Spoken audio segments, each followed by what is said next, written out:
How do you know when to call it quits? Ah, yeah.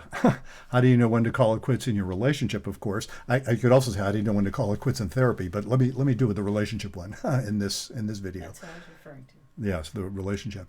Yeah. Of course, first note is only you can decide, right? So let me give you. I have some guidelines for that, but they're just guidelines. If you look at the problems people are having, one simple way of categorizing the problems people are having is either they're deal breakers or they're growing pains. Now, what do I mean by a deal breaker? I don't just mean that it's really bad. You can have really bad growing pains that you can heal from. A deal breaker is something that there's no logical way to heal from. The classic that is you're with someone and you want to have kids and they don't. And you're both absolutely fixed in those positions. Well, you can't do both. And if it's important enough to you, it isn't going to work. That's a deal breaker.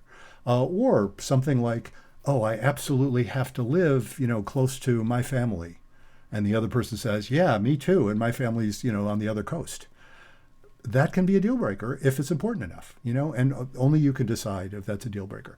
So if it's a deal breaker, well, what do? You break the deal, right? I mean, I don't mean to be flippant about that, but that's what you do.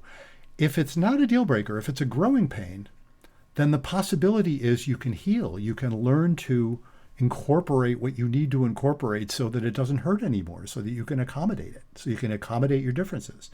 And that's the sort of thing couples therapy can be very good for. What that requires is a whole lot of tolerating anxiety.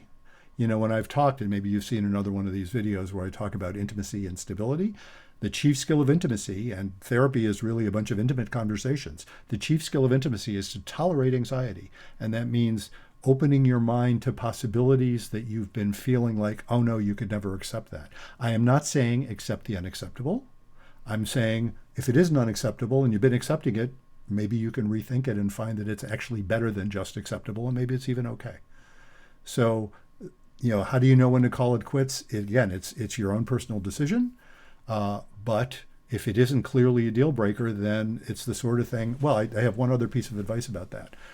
If it's growing pains, and we're not talking about violence or things that are dangerous to you.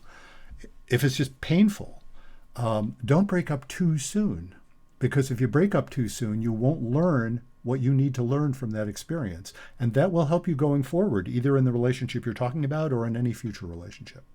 So that's sort of in a oversimple way, that's how to know when to call it quits. Check out my books, podcast, blog, and videos at my website, brucechalmer.com. If you'd like to make an appointment for couples therapy, visit brucechalmer.com and drop me a line. I'll get back to you right away.